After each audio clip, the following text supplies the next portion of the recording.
I'm not here to poke holes in suspended disbelief. Anyway, they see some weird shit. They decide to make a baby.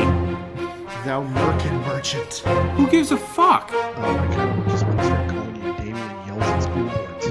Well, I really like it here. It's kind of nice, and it's not as cold as back home, and the soil is a lot better. So, yeah, sure, I think we're gonna settle. If I'm a peasant boy who grabs a sword out of a stone, Yeah. I'm able to open people up Well, yeah. anytime I hit them with it, right? Yeah.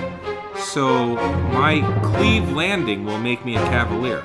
Good day, sir. If Siskel thought it was empty-headed plebeian trash, he was probably really gonna groove on it. Because cannibalism and murder. Pull back just a little bit and build walls to keep out the redheads.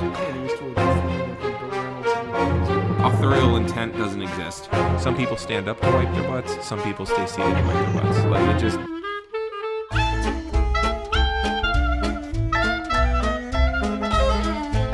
This is a geek history of time. Where we connect murder to the real world.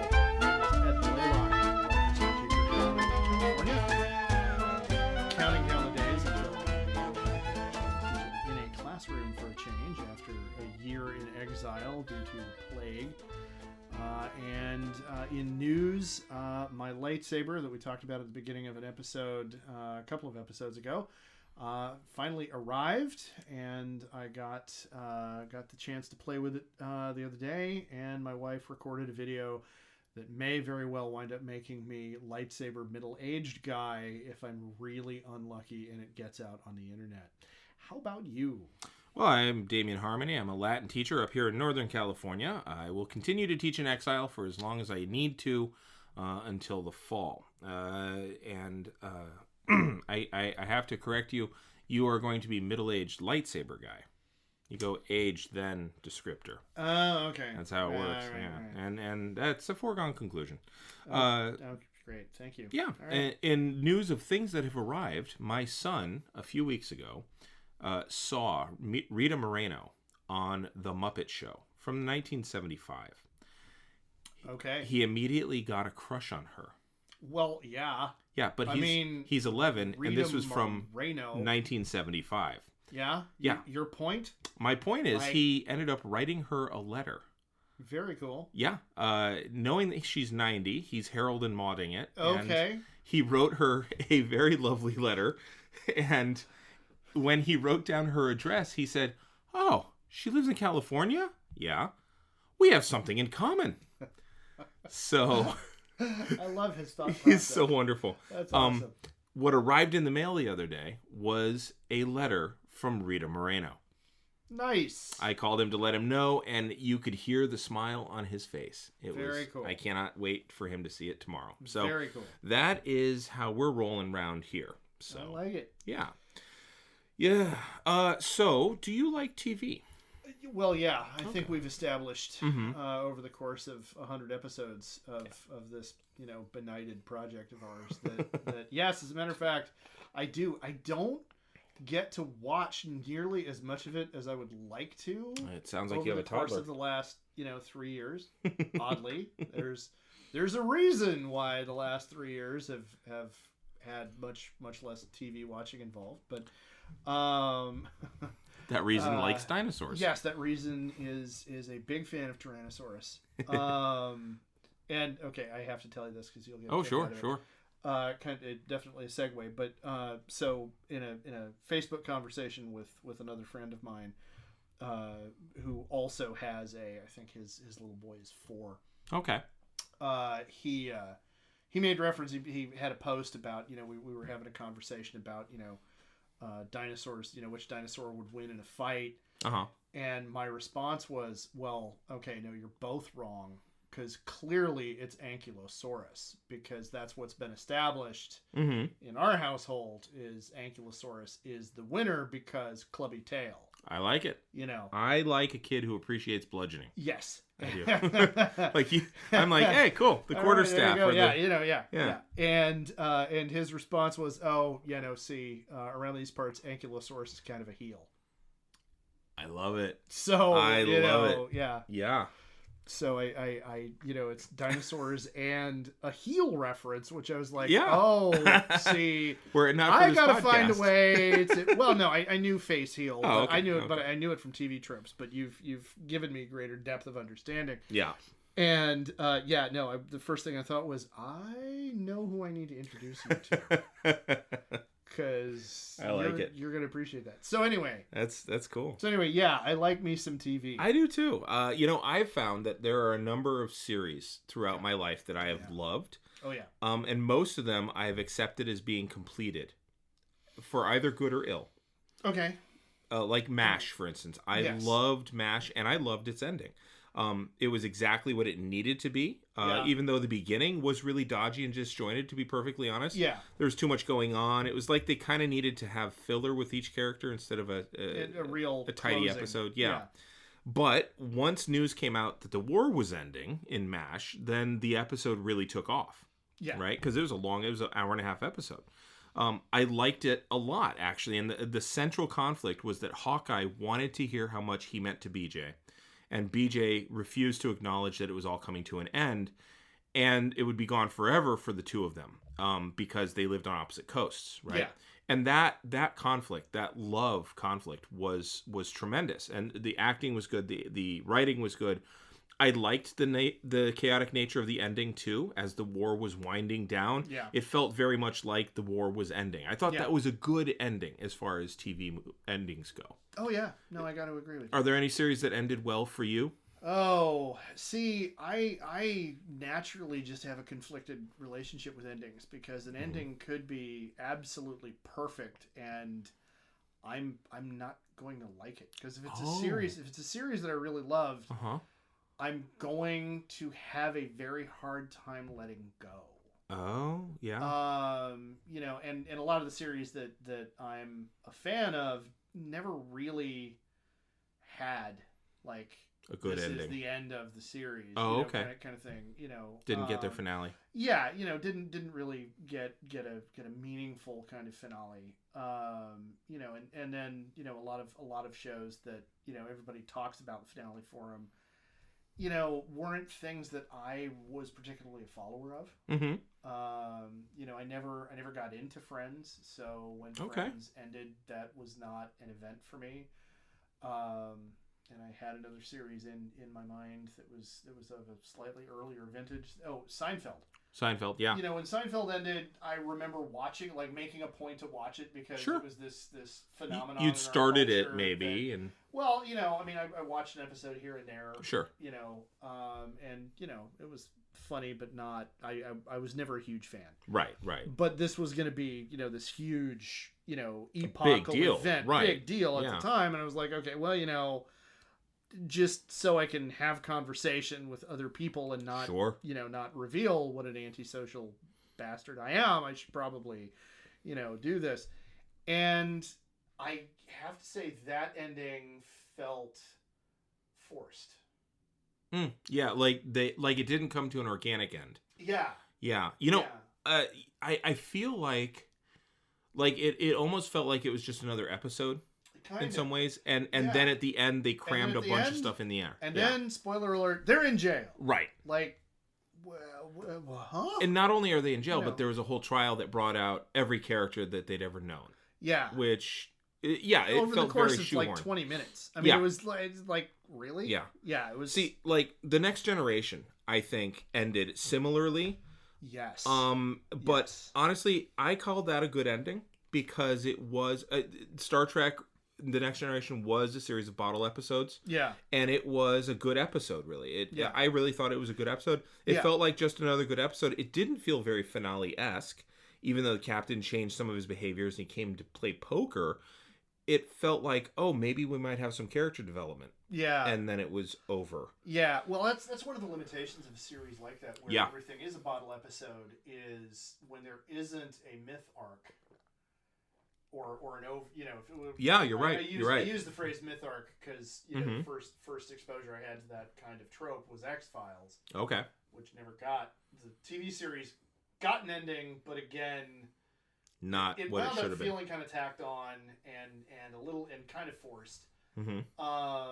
And yeah, it was a little too the ending of the TV series felt oddly tidy for a show that was so amazing at.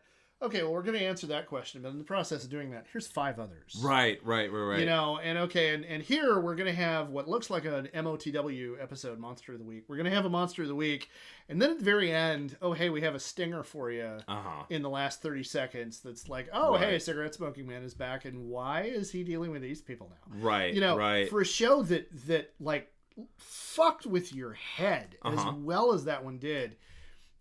Again, spoiler alert, the bit with Mulder, you know, looking at the microfilm and saying, hey, do you want to know who killed Kennedy? Oh, wow. Was like, really? That's, yeah. Like, you're just that feels handing lazy. Everything. Yeah, it kind of was. Yeah. And, you know, it's an interesting note that by that time, the show's creator, Chris Carter, had left. Yeah, that often happens. And because he had left, and he'd left a while before, the series kind of spun out of kilter. And like the West Wing, Aaron Sorkin wound up leaving. Right. And the entire last, I want to say, season and a half. Sure. Was just kind of a mess. You know, another one that started well. And ended up, I actually, it started really, really well. Okay. Really, really well. And that would be Heroes. Oh my God, it was amazing, right? Yeah, no, the first 4 episodes. Oh my God. Were absolutely, I mean, all the way down amazing to the font that they use. Yeah. You know, and the opening splash screens. Yeah, it's so comic-y, you know? So many bits that were so great about it. Yeah. I might be one of the only, like, 7 people in America who actually liked the later seasons. Do you think it's actually 7? Well, I might count for 2, but... might be, yeah, well, okay. Here's the thing. If you haven't seen it, there's a dark carnival that is amazingly fun. And it felt like it was a comic book. It really did. Like a 60s 4-color comic. Okay. Well, here's the thing. Don't get me wrong. They overswerved everything from season 2. They absolutely did. Okay. It everything after season 1, really. And really, I can blame that on the fact that the studios refused to pay the writers their royalties for DVD market share. Oh, yeah. Some people would call that a writer's strike, and that's to blame. I think it's the studios. Yeah, well, yeah. Could have given them their pennies on the dollar. Yeah, no, Heroes really did that. It whole suffered period that greatly. killed Heroes stone. Yes. Yeah, and a bunch of other series. Like we could probably have a whole and couple the plot, of episodes. Yeah, the plot becomes way over convoluted for Heroes, but I do want to come back to the finale of that. It's a battle that involves all the heroes cooperating to defeat Samuel, who is the leader of the Dark Carnival, who's trying to bury the entire world in dirt and I think hate. I don't know, but it's awesome. It's goddamn awesome. Okay, all right. It is metaphysical. It's fun. Okay, all right. It's fun. I don't think that finale makes up for the middle seasons. Okay, fair enough. But I do think it was a good finale, an actually good finale. Okay. Nowhere near on par, and in many ways a retread of the first season. Yeah. And that's true. But there are others. You know, there's others where, if I could, I'd rewrite the endings. And, you know, there's some where it just didn't go far enough. Yeah. And there's others where, like, the whole last arc really needs to be reworked. Yeah. And so I figured, why don't you and I today talk about TV shows and movies? Okay. Because I think movies absolutely could get this too. Oh. Where there's a whole website about, you know, how it should have ended. Yeah. Well, that's what we're doing today is how it should have ended. Okay. For various TV and movies. You asked me a minute ago about a finale that I really liked. And this technically isn't a finale because the series didn't end. Oh. But if for the Whovians in our audience, and I'm sure somebody's going to be mad at me for this opinion because this is the kind of thing like you didn't like how the rock opera Tommy ended. Yes. Yeah. Yes. Precisely. As a Whovian. It was bad. Yeah. Yeah. Good. Well done. Thank you. Well done. No, this is not really even mad. No. Not even mad. No, this is really a show about that dam, right? The Whovian dam. Nice. So, because that had a good arc to it. Yeah, it did. That as did. well. Yes, yeah. yes. So it got bolder Whoverian. and bolder as well. Oh man, wow. That one I'm mad about. Good day, sir. Takes a lot of energy. Yeah, generates it actually. Yeah, But, so no, the British TV series, of course, Doctor Who. Oh yes. Which has been running with a rather long hiatus in the middle of it, but it started back in the 1960s. Right. It is the longest running science fiction TV series anywhere ever. Yeah. And in New Who, which is the seasons since the hiatus was over, basically. Okay. The 10th Doctor, portrayed by David Tennant. Oh yeah. Okay, one of the conceits of the series for the one of our listeners who doesn't understand about Doctor Who, and half of the all right, talkers on this, yeah. Okay. Like I know that there's so the New Who, but there's also they also invented a chocolate drink. Yeah, Yoo-Hoo. The Yoo-Hoo. Yeah, correct. So, yes. So and Horton hears that's a whole different side one. Okay. plot Okay. that I don't even want to get into. That's very divisive in the community. And we're thinking about canceling it anyway because Dr. Seuss and we're a bunch of commie liberals. So, but to get topical for a second there. So this is won't be timeless now. Yeah, they never are. Come on, quit it with that. True. So David Tennant. David Tennant is probably my favorite actor to portray Doctor Who. the Doctor. Okay. And the conceit within the series, and they came up with this after the first 2 or 3 seasons, is the Doctor, of course, is an alien, and he regenerates. And so when an actor wants to move on to greener pastures, right, or something, or the writing team changes, and they're like, no, we got to change something up, whatever, they write into the storyline a situation where the Doctor suffers some grievous injury, and he regenerates, and we get a new actor. Okay. And so is it a Gestalt kind of thing? Is it like a trill inside of a host? No. Oh, okay. No. So it is he remembers everything that happened from all of his prior incarnations. Okay. But he is an entirely new person, and his personality shifts. And in his first episode, David Tennant does a really great job of portraying the I don't know who I am yet. Oh, neat. That's actually part of the psych out he does on the Big Bad Villain is I don't know who I am yet. Okay. If I'm confronted with a big red button, because there's literally a gigantic red button that's like the Doomsday device. Sure. I don't know whether or not I'm going to push it. And it's this, and he's like bonkers. And for the first 20 minutes of David Tennant's time as the Doctor, you're like, oh God, is he going to be like this the whole time we have him? and then he is it per season, or does each person go as long as they like? Several seasons. It's as long as they like. Tom Baker, I think, portrayed the Doctor for the longest period of time. He was also the dad on Happy Days. Yeah. No. Different Baker. Okay. That was Tom Bosley. Yeah. But and for a lot of people, Tom Baker was actually my first Doctor.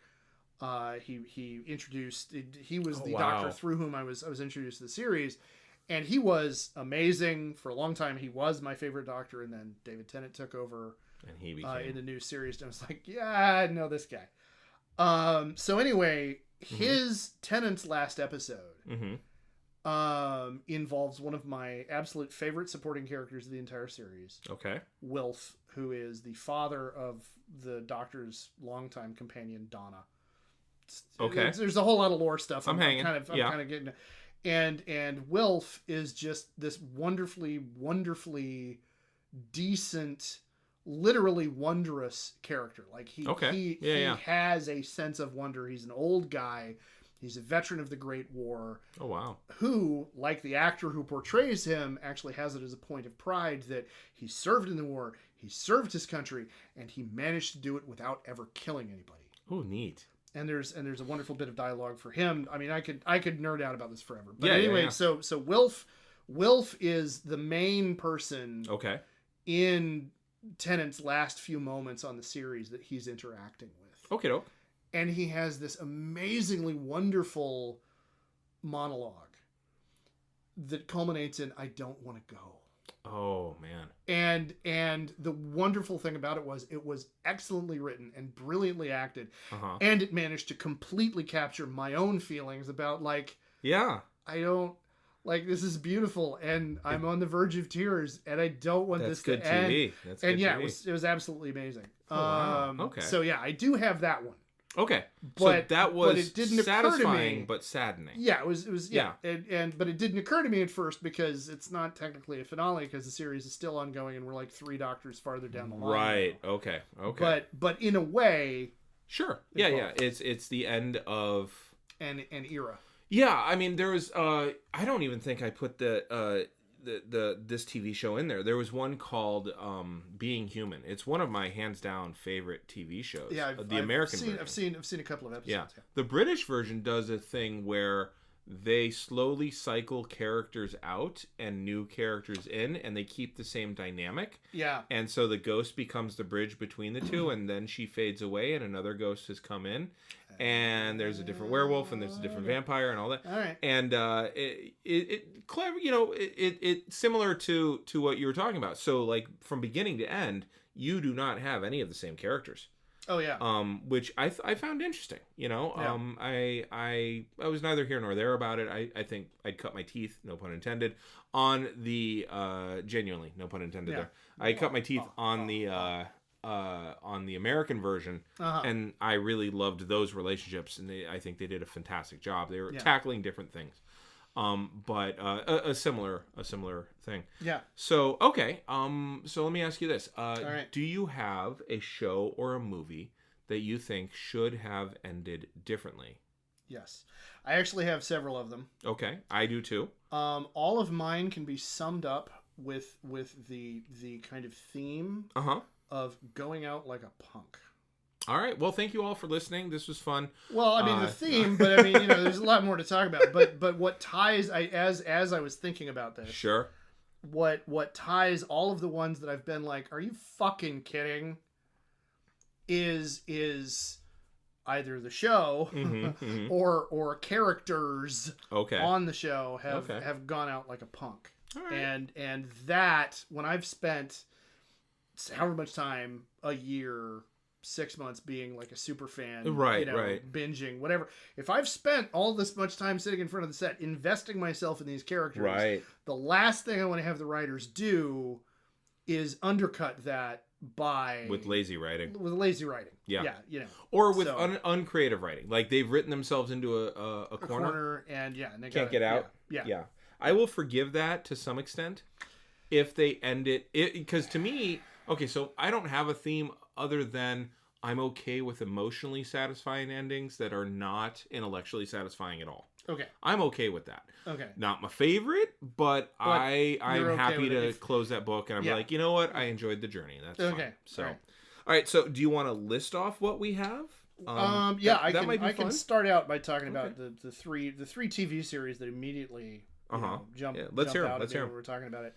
The first one is Veronica Mars. Okay, I have shit to say. Okay. About how Veronica Mars ended. All right. And then Supernatural, which is going to be right up the alley of a number of our listeners and multiple friends of the show were like, yes, and I know exactly what you're going to talk about. Yes, and then Firefly. Okay, so those are your series. Which I kind of dragged. In a prior episode, but it's problematic, but I love it. I went, as far as TV shows, I went Lost. Okay. I went Luke Cage, and I went Twin Peaks. Oh. Okay, first series or new series or the combination? The original, the OG. Okay, the original series. I have not seen the second one, the redo. I have seen clips of the thing. Yeah.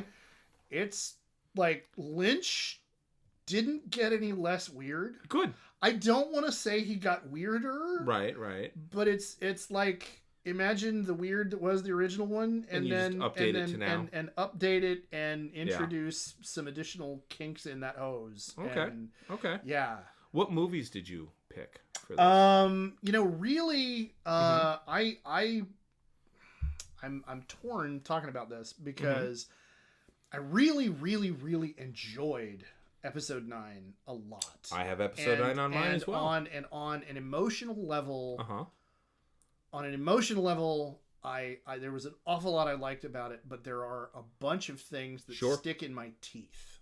Yeah, that undercut that experience. Okay. And then I know we can both have a conversation about episode 3. That's on my list as well. And really for me, because I mean that's really those are probably the two biggest ones. Okay. Like off the top of my head with movies. Okay.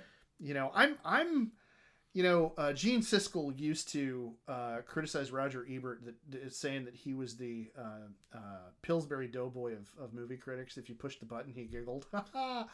I'm kind of that way. Okay. When it comes to movies, I'm pretty forgiving. Sure. Like, you know what? I showed up in the theater. I had an excuse to drink way too much soda and just be entertained. It was an experience. An hour and a half. It was an experience. I'm fine. Okay. You know, I have to work to engage the part of my brain that like, okay, no. Right. You know, or like, well, that's just shitty writing. Right. Like, like this is gonna be like episode 1. Uh-huh.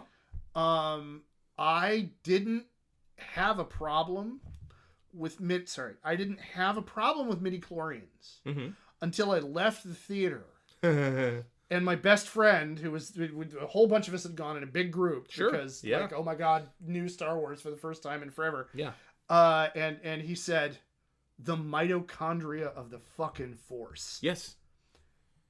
And that engaged the part of my brain that went, motherfucker, and like just completely shot so much of it right there.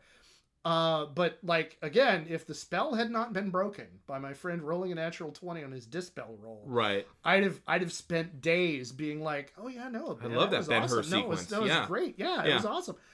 You know, and you know, on as time went on, of course, on reflection, I'd have been like, yeah, okay, you know, but in the moment, okay, you know, I'm a popcorn movie viewer. Well, so, as far as movies go, I also said episode 3 and episode 9. Okay. And I also added, and I'm short on these two movies. They can be tackled pretty in short order. Okay. Titanic and Jaws. Actually. Okay. Yeah. Here's the thing. Okay. And I'm dead serious. Okay. All right. Even though I'm laughing through it. I get it. I get it. Yeah. You know, and the thing is, I'm most interested in Jaws. Okay.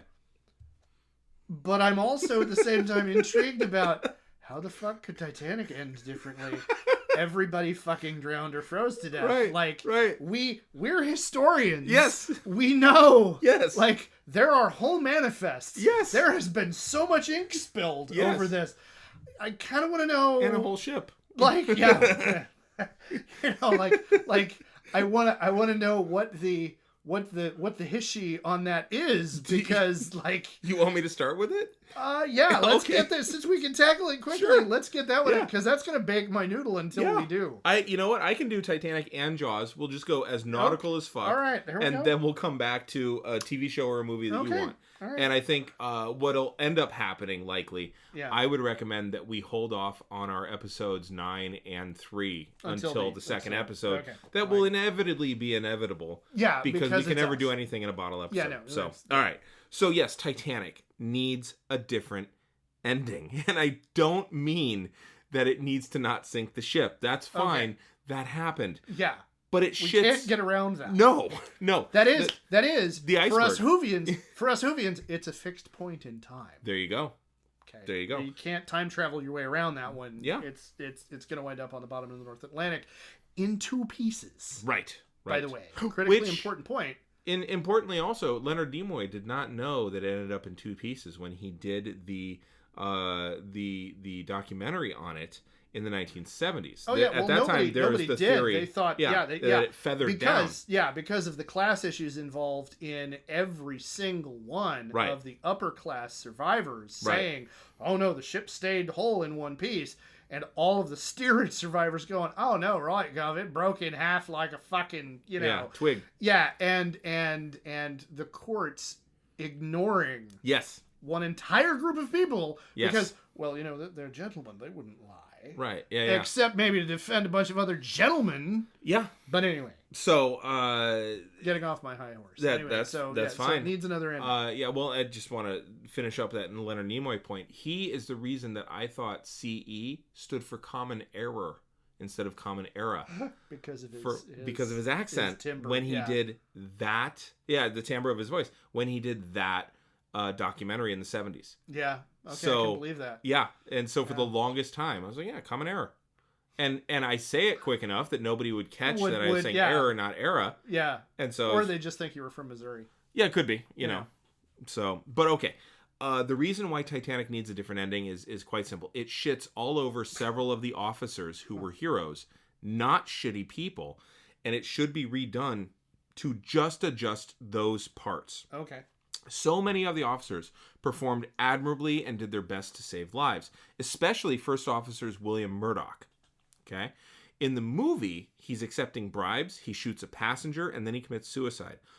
All of that's bullshit. And by the way, I will point out to you that a ton of detail went into this movie because it's James fucking Cameron. Yeah, well, because he's obsessed but with the ship sank almost in real time. From the moment that they hit the iceberg to the moment that it goes glub, glub, glub. Oh, yeah. Oh, no. There's maybe a 10 to 15 minute difference, and that's it. Like, oh, yeah. No, he real times it. Working for James Cameron is apparently one of the most stressful things you can do as an actor in Hollywood. Yes. Like there's a whole, I don't remember whether they made a documentary about it or if I've just heard the story so many times. I think so. But like there are trauma stories about the experience of people who filmed The Abyss. Like that was like a fucking nightmare. Yeah. For everybody involved. Mm-hmm. Yeah. So yeah, and I'm a firm believer that you shouldn't have to torture your way to a good performance. Yeah. So I resent that. Yeah. But yes. So if you've got a movie that pays this much attention to detail, surely you could have gotten that shit right, or at least not used that guy's name. The movie producers ended up paying £5,000 to set up a memorial fund and apologize to Murdoch's hometown for getting his life so wrong on the last day of his life.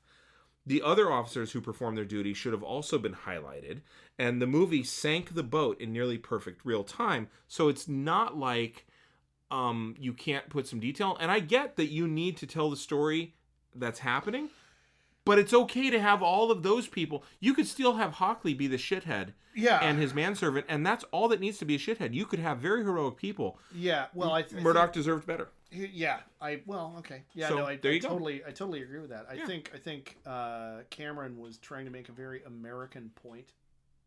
Could be.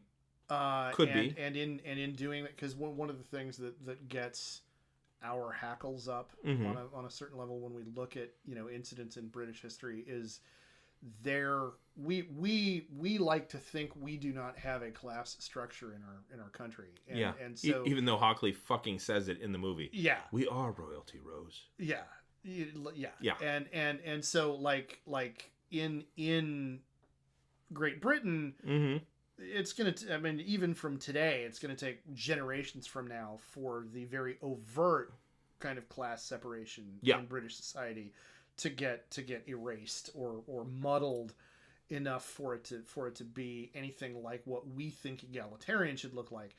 And so I think he was editorializing. And I would say we don't get to say that. No, we don't. No, I am 100% in agreement with you. Yeah. But yes, you're right. He was editorializing that. You still could have done that with the passengers and not besmirched the officers who in fact did their jobs. Yes, and saved sacrificed a fuck ton of lives. Saved a lot of people. Yeah. So here's what I think. After we do, and this is just organically happening right now. After each one, the other person says, "Yeah, I like that ending better," or "No, I think it's not worth the risk." Do you think that ending would have worked better? Oh yeah. Okay. Oh, by far. I think that whole plot line would have been at least as good, probably more uplifting. Yeah. Which is a weird well, thing and to more say, tragic too. More tragic. It would have been more tragic in a nobler way. Yeah, I would have liked that. Yeah. All right, let's talk Jaws. Okay. And then you'll get to pick your show or movie that's not Star Wars. All right. So Jaws. Yeah. After it was determined that the tiger shark wasn't eating people, because that's what they thought it was originally. Originally. Since no human remains were found in the tiger shark's guts, because they caught the tiger shark, right? Yeah. The mayor should have closed the beaches for the summer, and the shark would have just gone away. But then we don't have a nautical version of Duel. You could have had a lockdown for one season, and then they could have avoided all the rest that happened. Just a little lockdown. I don't feel like you're talking about the shark anymore. No, I am. It's clearly a shark. I don't think you're talking about beaches or a shark anymore. I think there's an allegory there's something here. More. Yeah. I think there's. You think Jaws has something to teach us, dude? I think it does. An unseen killer we can't close the beaches because the economy. I think you're alluding to something there. Well, I don't think you're wrong with your argument, but what has happened to my fists? They've turned into ham. What is that whistling? Oh God, an anvil. Okay, well, so absent that happening. Okay, all right. Which should have. But then it would have been a 20-minute movie. Yeah, which is we wouldn't have gotten to meet Quint. Yeah, doing the made for CBS version of Basic Instinct. Yeah. 10 minutes, and then what are we gonna do? But which ironically, I only need to watch that movie for 10 minutes when I was a kid. So anyway, absent that happening, I would have loved to have seen the aftermath. Okay. The actual aftermath. What happens when Brody and Hooper get back? What happens to the mayor for his gross-ass negligence? I say you fast forward it a year. You give us an epilogue of 10 minutes, right? Okay. It's lazy, but it's going to do the job. Have the mayor being unforgiven by the town. He mounts a failed campaign to be the mayor of Amity again. Have Brody run against him. Okay. He was the sheriff. Have Hooper come back for a visit. And absently mentioned that, I spotted another great white recently elsewhere, and I'd love it if you'd come along. Have him invite him. And Brody declines, wishes Hooper luck, but have the mayor's negligence during an emergency be the focus at the end. Because I think that would be a really good plot point. Plot point for a movie. From 1975. Yeah. Honey Baked? But no, as far as the epilogue goes, I really do. I agree with you. I think, and what's kind of sad is that, of course, Roy Scheider wasn't able to come back for the sequel. Mm-hmm. And so what we wind up getting instead is at the beginning of the second movie, Rob Schneider. Jaws, the Shark Master. Eating people. You know what? I'd pay money. Yes, I'd pay. I would put greenbacks down on a counter for a ticket. Only time I'd say that about a Rob Schneider movie. Yeah, ever. But I would totally. You could get $5 of my money for that. Yes, you could. Not much more than that. No, $5. But we wind up finding out at the beginning of the sequel, right, that Brody is dead. He had a heart attack. Yes. And it's this throwaway fucking line, which is one of the biggest criticisms of the sequel. And if I remember correctly, the mayor is still in power. Yeah. Which, fuck that. In all honesty, I thought that was dumb and impossible. And now I'm 43. Yeah. So, yeah. So it was prophetic. A little bit. All right. So you think Jaws could have been improved, or yes. Okay. Oh yeah. Okay. No, I think that would have been It's hard to improve on a masterpiece. Yeah. No, it's an excellent film. Mm-hmm. Hard to improve on it. I think that would have given a better sense of closure. Yes. For the ending, when you talk about an emotionally satisfying ending, I think, because the ending as it is just kind of you're done and kind of exhausted because it's been this roller coaster ride for the last 30 minutes of the film, and you get done and you're just like, okay, I need to go take a nap because I'm wrung out, and having if the denouement would have kind of given you a little bit of a chance to emotionally get a little bit of restoration. Well, and the movie started with such deep, rich characters too. Yeah, you had that dinner scene. Yeah, for no good reason. Yeah. You know, you had Well, people because going it's- about their because- lives. Because Spielberg. Right, but you I had mean, people going about their lives, so show me Yeah. people going about their lives after. Yeah. You know? Yeah. Bookended. Yeah. Yeah. No, I like All right, it. give me a TV show. Okay, so because I can hear Mm-hmm. friends of the show and our listeners champing at the bit about this, I'm gonna start with Supernatural. Oh, okay. and I'm gonna start off making them really happy, and then I'm gonna piss them off. Okay. Um. I believe my brother said it was an appropriate ending, by the way. Okay. Yeah. I'm. I could be wrong. He doesn't listen to the show because Yeah. he's so, my brother. But... Yeah. Well, So Yeah. okay. So spoiler alert Mhm. for anybody not up to date on this. Dean goes out like a punk. Oh, okay. Say it again. Dean Yeah. goes out like a punk. All right. And that makes me really angry Uh-huh. because of the two main characters of the series, Mhm.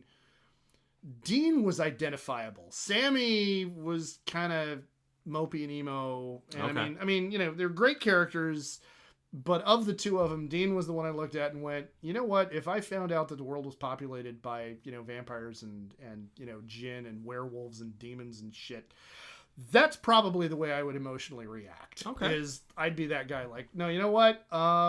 If my job is to defend people, and yes, my job is to defend people because I know this, so 308 rule, I got to do it. You know what? I'm going to eat some fucking pie.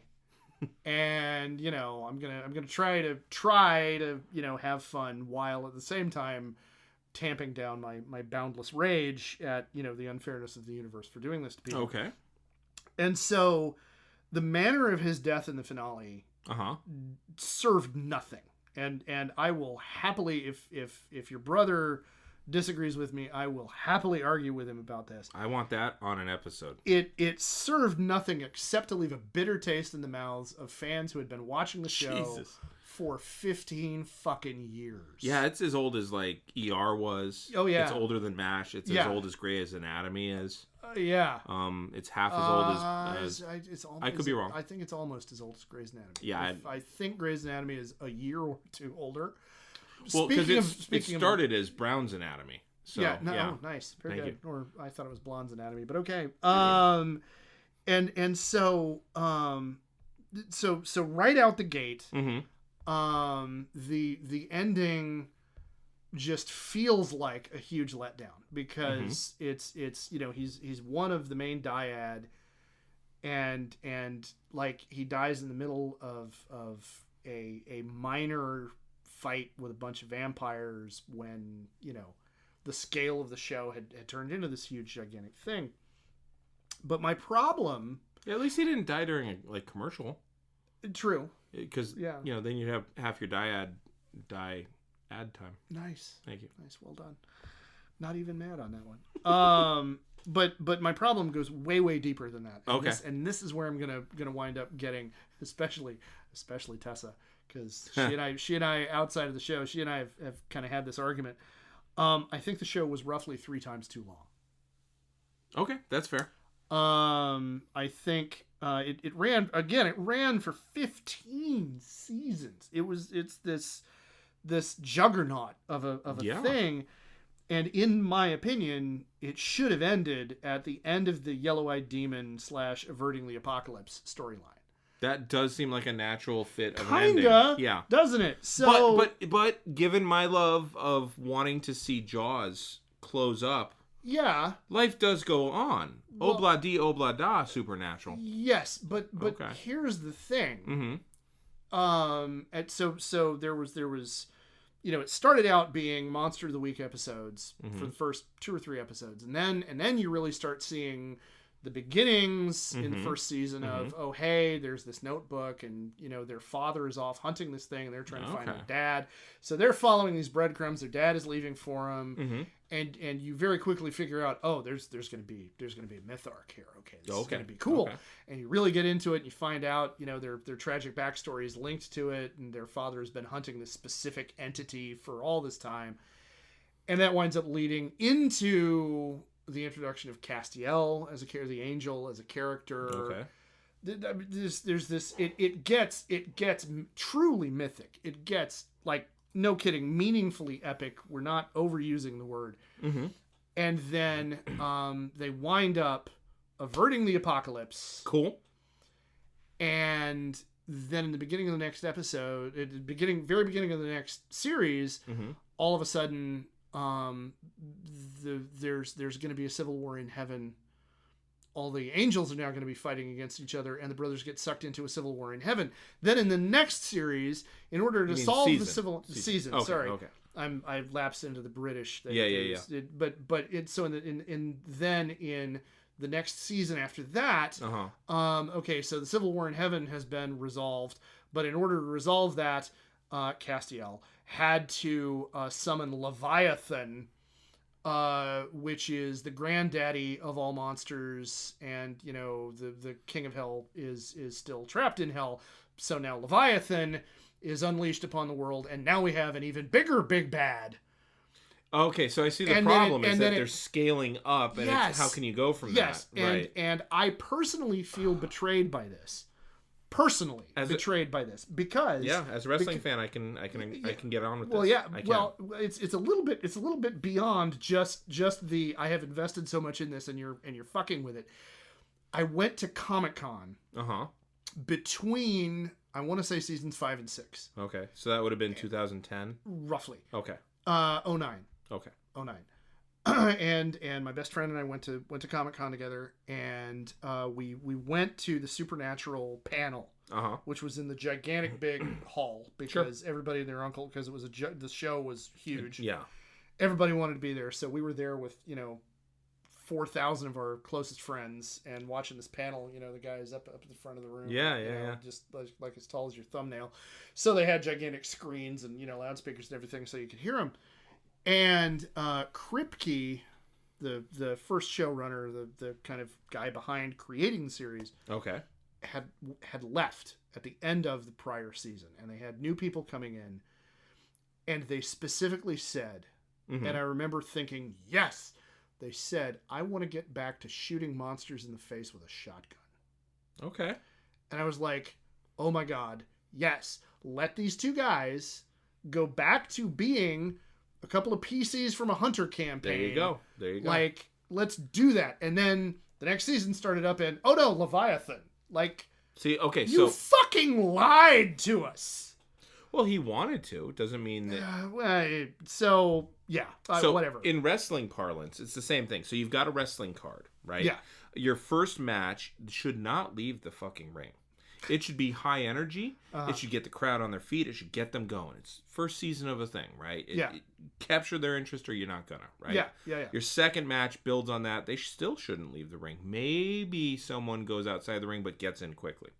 Third match, notice what's not happening in any of these matches yet, right? Yeah. Third match, maybe you have a disqualification. Maybe you have a count out. Fourth match, let me up. It's a let me up match.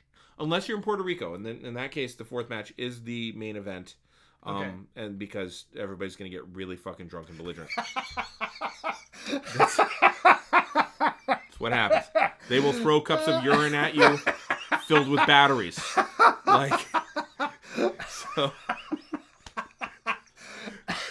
So what we're saying is Puerto Rican professional wrestling is like lucha libre on hard drugs. Yeah. Okay. Yeah. All right. Okay. Oh, I can't even compare it to lucha libre, but okay. So your fourth match, if it's an American show, should be a let me up match. So maybe not a gimmick match, but a comedy match, perhaps. Okay. Shortish.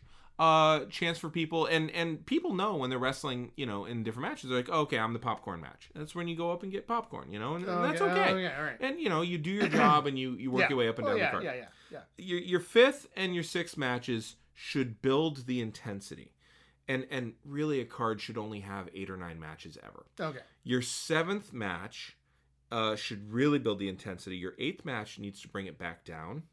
Okay. So that you have somewhere to go. Now. Okay. Your final match, if there's going to be blood, you should make sure there's no blood anywhere else on the card. Okay. If your final match is going to go all over the arena, everybody stays in the ring for the rest, so that it's special. Yeah. And in a match, even because if you don't book it right, what'll happen is by the time you get to the main event, the audience is exhausted. Well, yeah. And in a match, a good wrestler, all that catharsis and all that, absolutely. Yeah. And if you get to the main roster, or if you get to the main event in everybody's spent, a good wrestler will slow that match down. So everybody's going to just start like being disinterested. A good wrestler will slow that match down to just like a simple headlock for like 5 minutes, just to bore them and reset them, and then you're bringing them lower, and then you can take them back up. And what you're saying is, after the apocalypse, it sounds to me like they should have gone back to living their lives. Yeah. And they should have gone back to hunting minor deities and monsters, not like... Because what ended up happening in the late 90s in wrestling was, first match, it's out of the ring, it's all over the fucking place, there's blood everywhere. Second match is a hardcore match, there's even more blood everywhere. Third match, there's a cage match, no real reason, let's just throw them in a cage. Fourth match, bra and panties. Fifth match, and it just like, to the point where you can't have a main event that doesn't involve somebody not getting thrown off of something really high. Yeah. Which, by the way, that match that I'm referring to, everybody knows, Mick Foley goes off the Hell in a Cell. That was not the main event. That fucked up the main event as a result, though. Because no one remembers that Austin and Kane were the main event. And there was a title change. Shit. The hero lost. But nobody remembers remembers. Yeah. Or I don't know if the hero lost on that one, actually. He didn't lose. I think he fought Kane off. But nobody remembers. Yeah. Nobody remembers the match because you'd already blown your wad. Exactly. Emotionally. So it sounds like Supernatural should have listened to old school bookers. Should have. And the central, I think, sin that it committed by doing all of that was that you can't just keep going up. Right. You have to come back down. You have to come back down. And it's frankly just fucking lazy. And I think this is an example of the way you said it back at the beginning of our conversation about this, that the writers kind of painted themselves into a corner. Sure. I think mentally they could not wrap their heads around the idea of no, we need to bring it back in. Right. And here's the deal. We can still have really high emotional stakes without having to have it be literally the end of the world and everybody gets devoured or, the final season is they literally wind up killing God. Like, I can't even get into it. Like, okay, yeah. There's characters, and the thing is, and the shame of it is that over those 10 seasons that I am kind of saying shouldn't have happened. Sure. There are these incredibly great moments. There are these episodes that are absolutely fucking brilliant. Yes. There are characters that get introduced. There's, like, Warhammer 40K has incestuous, tangled, complicated fucking lore. Supernatural comes really close. Like, I can't begin to express just how, like, Oh, I'll get into one that does a similar thing. It is just, there is so much going on, and there are so many characters, and the depth of the world that they wound up creating was so amazing. And it's like, could you not have found a way to do that without having to have it be the apocalypse of the month? Yeah, because then all apocalypses are because it's like lighter. why do I care now? Right.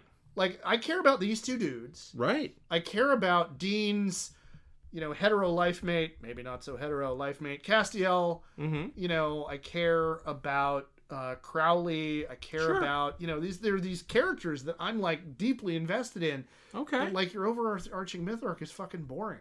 Right. Because we've seen it before. Yeah. And then in the final episode, to have them do all of that, and then after 15 years of all of that, right, to then choose to have it be, and, because this is a dangerous lifestyle and this is the way it was always going to end, Dean winds up dying in a pointless fight against a bunch of vampires, and with his dying breath, tells Sammy to, go off, live your life, get out of here. Get out of this life. Get out of this life, be happy. And then we see Sam as an older man, like, with a wife and a kid. And I'm like, if you wanted to do that at the end of season 5, okay, You could have done that at the end of season 5. Like, we've averted the apocalypse, and you know, but now I've got 15 years invested in all this. And now you're going to do him like a punk. And I don't think it would have been good even at the end of season 5. See, I think you could have gotten away with it. I think it wouldn't have been as egregious, but I still don't think it would have been good. As it was, I think it was worse, because at the end of all of that, no. You've had them literally rewrite the universe, or their rewriting of the universe adjacent, essentially. And so no, you have to give them a happy ending. Okay. Like, to me, at that point, narratively, and you know, and he gets killed in this pointless way, that's like lazy writing on top of lazy writing. It's like, well, you know, and now we got to do this thing narratively because this is what we got to do to, you know, not have it just be, and they all lived happily ever after. We got to kill somebody. No, find another way to do that. And I don't have an alternative to it. Because by this time I wasn't even following the series, but I feel strongly about this because I loved the show as much as I did. Right.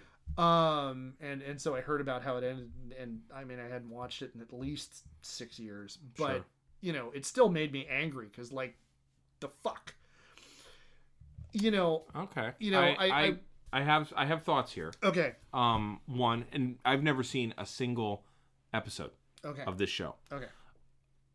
It doesn't sound that different than how the ending of Jason and the Argonauts goes. Okay. He dies getting squashed by his boat. Yes, this is true. He has outlived his purpose. Yes. And there's that exhaustion. It also reminds me of General Patton. Yeah. Getting hit by a car. Like, all the dumb fucking ways to die. Involved in a car wreck. Yeah. But yeah. Yeah, you're right. And bled out. Yeah. That's the worst part of it. If he got medical attention sooner. Yeah, well, it was 1945. Yeah, no, I know, but I think that I don't mind a person in a dangerous lifestyle dying in a very, he shouldn't have lost that fight kind of way. I think that actually underscores and reminds us of, the shit they were doing was dangerous as fuck, and one little accident could misstep. I'm cool with that now, never having seen it, right? However, I have a compromise between me being cool with that and you being angry at that. He lives to a ripe old age and then dies repairing his roof. Yeah. I'd have been fine with that. Yeah. That would have worked. Okay. You know, because that would have essentially been a happy ending. Mm-hmm. And it still a pointless death. And it still would have been, you know, he got to have a long life. Okay. He got to do whatever he did, and you know, he's mortal. Yeah. And there you go. Yeah, I would have. Sometimes bad things happen. Yeah, sometimes you just, like, your numbers up, and that's all there is to it. And actually, there could have been meaning in the fact that he died in such a random, you know, mundane kind of way. Especially in a show called Supernatural. Yeah, one. And two, there wound up becoming kind of an overarching kind of sub-theme of the series that, like, supernatural forces were at work manipulating fucking everything. Okay. And if he died in a no-kidding, completely random way, he kind of wins. Okay. So there's your ending that you want. Yeah. Okay. Yeah. Okay. So that works for me. Yeah. Yeah, I've never seen it. My brother said that if I recall correctly, he said that ended in a way that was satisfying to him. Okay. Well, you know, it worked. And, you know, power to him. Sure. I'm, you know, I don't mean to tell anybody they're having fun the wrong way. No, you can have your opinion, though. And the whole point of this show is to do that. All right. Yeah. So I'm going to hit you. It sounds like you hit me with one that was that your favorite of the ones? Oh, okay. So I'm going to save my favorite as well. Okay. So I think I got that one out of the way because I know the moment I mentioned it, there were people like, yes, do that one. So all right. There you go. I think I'm going to hit you with a short one and then a longer one, and that might be time for us. We'll see. Okay, we'll see. So first one, Luke Cage. Okay. All right. my favorite of all the Marvel series that was on Netflix. Okay. Holy shit, this one was Oh, good. it was amazing. Like, I accept that the opening episodes and the characterization of Matt Murdock for Daredevil was better. I accept that was overall better as that thing. Okay. I accept that the first season of Jessica Jones was far superior to all the others. Okay. However, Luke Cage consistently was a close second to everything. And it therefore was the Abraham Lincoln of them all. Yes. By ranked position voting, it exactly, wins because it was always number 2. It was so fucking good too, and it wasn't what I think was the best first season. Like I said, that was Jessica Jones, but Jesus Christ, Jessica Jones was traumatic as fuck. Oh, so yeah. like deeply I can't rewatch that one. Yeah. Even though there's such amazing scenes in it, and they David Tennant, me. By the way, yes. Absolutely. Who plays a remarkably good villain. Yes. Like as the Purple Man Kilgrave. Yeah. But Luke Cage balanced it so well as a series. Balanced everything so well for 2 seasons. I had no problem with their reimagining the rather problematic villains from the comics. Yeah. Oh my god, I love these updates because they actually work and they're not racist as fuck. And at that time, they were still progressive for that time. For that era. So, but it's nice to see them being updated in a way that you don't have to add that asterisk. Right. It was white dudes writing what they thought black people were. Yeah. Instead of like hiring black writers. But, okay. It was excellent all the way except for the last 15 minutes. And maybe this kind of gets at what you talk about, going out like a punk. Okay. The last 15 minutes of the last episode of the entire series fucking ruined it. It ruined that episode. It kind of lightweight ruined the entire series for me, and here's why. Having Luke Cage take over the club and hint very strongly at him now being the Leviathan of Harlem, that weakened every bit of growth and stubbornness that he had had. All the moral uprightness, the I just want to sweep up this floor, all that whole growth gone because he has now become his environment instead of a beacon in his environment. Instead of a beacon for most of the people in his environment who are being oppressed by a powerful few in his environment. He now has been like, well, I literally have to be the Leviathan, the Thomas Hobbes Leviathan. Mm-hmm. And I don't like that one bit. Instead, here's my ending. They offer him the power position and he refuses it. Have him straight up walk away. He's always wanted to be his own man anyway. He has always been a reluctant protector of Harlem. Have him keep doing that. From Pop's shop even. The power vacuum that stance would create would serve to frustrate him.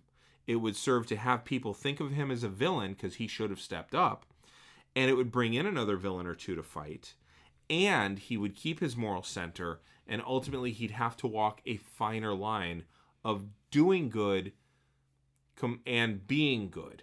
Yeah. Because he took he took over to do good. He legit was like, shit, this is the only solution open to me. I think that is a broken solution. And it's a Hobbesian solution. Yeah, it is. As you say. Exactly. Yeah. And I would much rather have him go Immanuel Kant on it. Okay. And I think that they even bring it up in, it was the second season of Jessica Jones. He shows up and she tells him, like, watch out for yourself there, look out what you're becoming. And he's, he kind of has a fatalistic attitude toward it. And I really don't like that. And here's why, I don't especially think it's true to him in the comics. No, it's not. He's not the character is not a fatalist. Right. Like we spent a whole bunch of time when we talked about Civil War, we spent a bunch of time talking about Luke Cage. Yep. And that's not that character. No. That is not a true to the source material interpretation. Right. And here's the part that really bothers me. Anytime you do a turn like that, you would better have a third season in the fucking can. Because if your season gets canceled, you've ruined that character forever in that series. And that's precisely what happened. What happened, yeah. Okay. That's precisely what happened. And so in as much as I resent when people fuck with fiction, I resent what they did to Luke Cage. So Okay. I think having him refuse and walk away and continue to be a reluctant hero with new wrinkles and have a power vacuum All that. he caused, and yet if he steps into it, he becomes the thing he's fighting. Yeah. I think having him stay on the outside of that is much better. He chooses to step away from the abyss rather than continue staring into it. Mm-hmm. Mm-hmm. Yeah. So I agree with you. okay. I like that. I like that concept a lot. I think that would leave more narrative room. Mm-hmm. Just in general too. Yeah. Because once he's in that position as that power player, that constrains what you as the writer can do with it. Exactly. And there's a reason there's a whole genre of lone swordsman stories because you can put a lone swordsman anywhere, right? And like, okay, we know who this guy is, we know his motivations. Yeah. Plop, here he is. Let's run it. Whereas somebody who is at the top of a hierarchy like that, there's so much inertia tugging at anything they're going to try to do that it's really hard to be. They become agile. a small rudder on the back of a big ship. Yeah. Yeah. So no, I agree with you. And he adopted Harlem as his home. He wasn't from it, right? And that was established in the first season. He adopted it, so him being the leader of it, he is still an outsider. And I have a problem with that. See, he can be an outsider protector more reasonably than he can be an outsider ruler. So yeah, no. All right, so that makes sense to me. I think your solution is a far better one. Thank you. I like it. All right, so the last one, the one we're going to end with this time, and then we'll get into both of our favorites. Yeah. And then we'll both get into the Star Warses. Yeah. I'm going to end with Twin Peaks. Okay. God, I love this show. I loved this show. Just so good a show. I don't think there's ever been a show that has at once captivated and traumatized my psyche to the level that this show did. Yeah, that's a good encapsulation. Now, in fairness, you were probably in college when it came out. I was in middle school. Just the disrespect. Sorry, you are my elder. Incredible disrespect. Yep, 3 years, jackass. Okay, but that 3 years is important as far as this show goes. Well, yes. Okay, not gonna lie there. Yeah, but Okay, so wow. Twin Peaks was a short-lived, bizarre Lynchian exploration of the gross underbelly of a smallish town. Yeah, and by smallish, it had 51,201. It shows it right there on the front of each episode, which was roughly the size of Walnut Creek when we moved to Walnut Creek and we're watching it. It's a little weird. So I can already see some resonances for you. Yeah, going on there. All right. So it centers around the murder of Laura Palmer. By the way, this is streaming on Netflix. Y'all should watch it. Yeah. It centers around the murder of Laura Palmer with a bizarre FBI agent coming in to solve the case because they had crossed state lines. Yeah. The whole town is filled with bizarre people. Each one appears to have their own bizarre sub-stories. Yeah. They solved the murder, I think, midway through the second season. Yeah. Yeah, though the first season was actually a truncated season. It was only like 8 episodes. Yeah. And frankly, it should have ended. It should have ended there. That was the reason for its start. But to get there, a whole bunch of other plot points should have tidied up, too. They could have done that. Some sort of resolution for all the different characters going through the stuff that they were going through. Yeah. Instead, so I think that's what should have happened. But instead, the show shoehorned in more and more reasons to keep Cooper in Twin Peaks. He solves the murder, and then he's like, well, I really like this town. I'm going to keep whittling. I'm going to trade in my suit for flannel and a weird vest. And then like just plot after plot. Yeah. Now, in fairness, David Duchovny does show up in drag, and that's cool. But hey, yeah, to each their own, I suppose. This show famously ends with Cooper's doppelganger having gotten out into the world, and thus the darkness from the Black Lodge seems to have won, and the town of Twin Peaks still has the evil in the woods to deal with. So given that they shoehorned a bunch of reasons in, end it a different way from what I just suggested.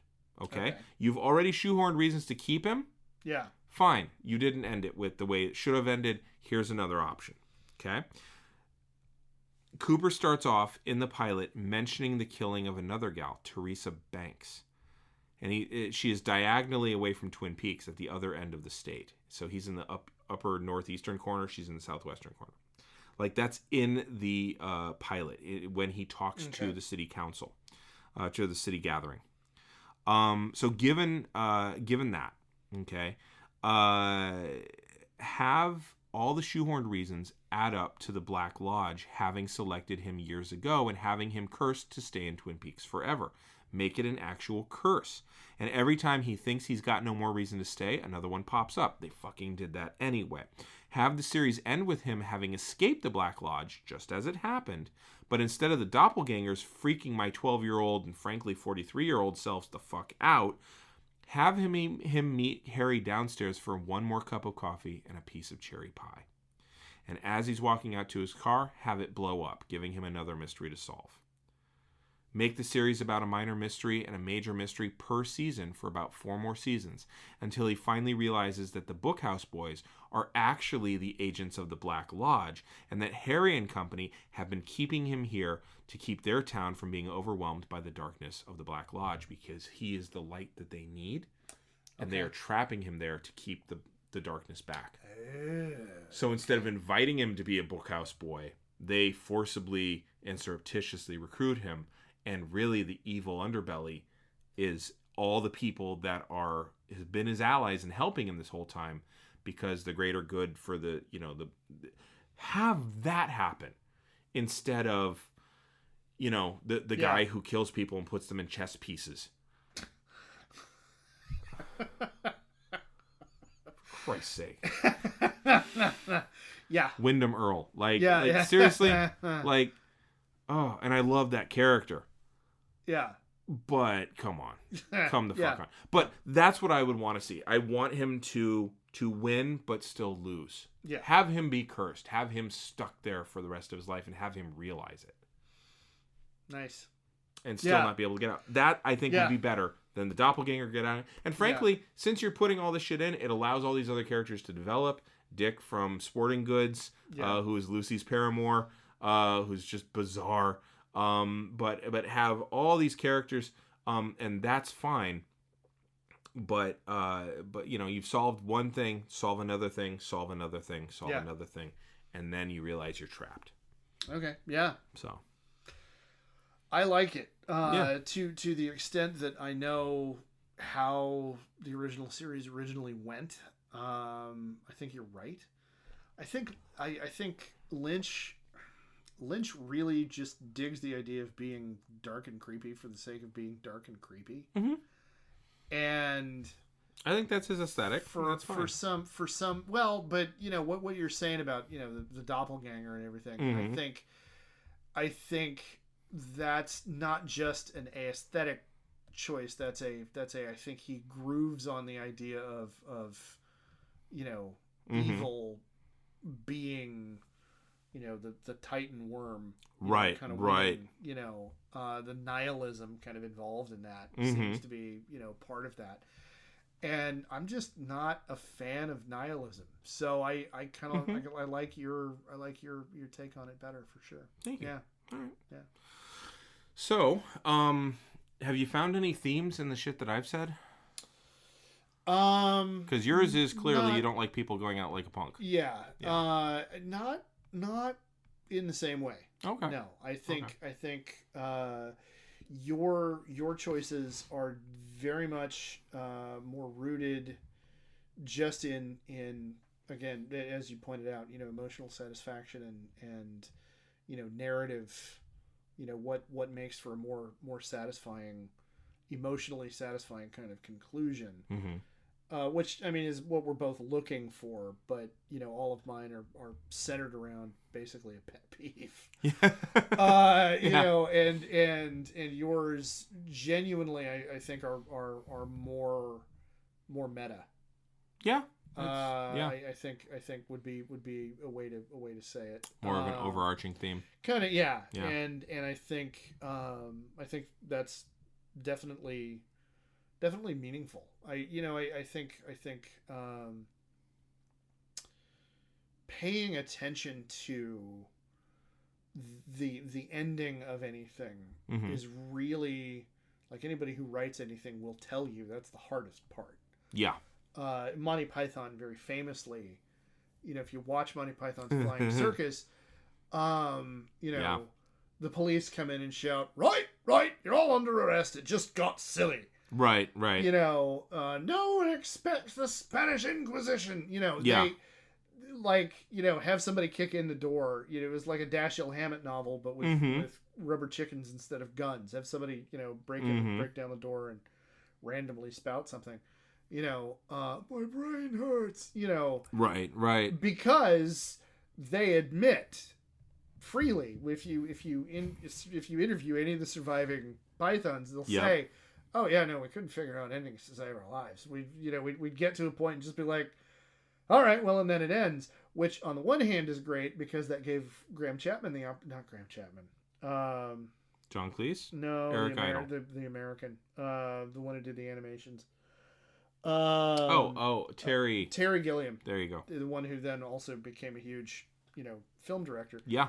It gave Terry Gilliam the opportunity to do all that amazing stop motion animation because, we need something to take up 3 minutes.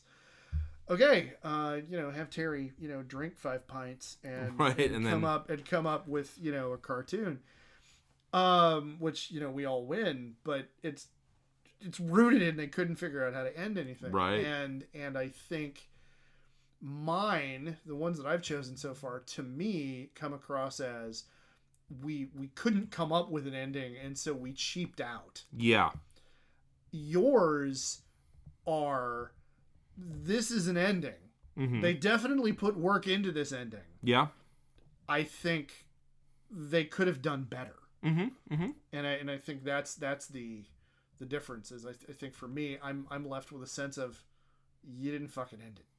Like you chickened out and you couldn't commit. Yeah. So that works. What do you think? What is your takeaway so far? I think it's interesting you spend so much energy and time on the mythic aspect of it, and you're also thoroughly dissatisfied with the intensely mythic ending that Supernatural had. Yeah. Because that is mythology. That is you have finished the important thing. Now you can rest, Tony. Yeah. Now you can die. Yeah. And just because Dean goes out fighting a low-level kobold, it is a dangerous world he lives in, you know? And so, and I like the idea of him telling his brother, get out of this life. Yeah. Now, I have no connection to these characters whatsoever, so maybe I would feel differently having watched it for 15 years. But I like the idea of a mundane death after.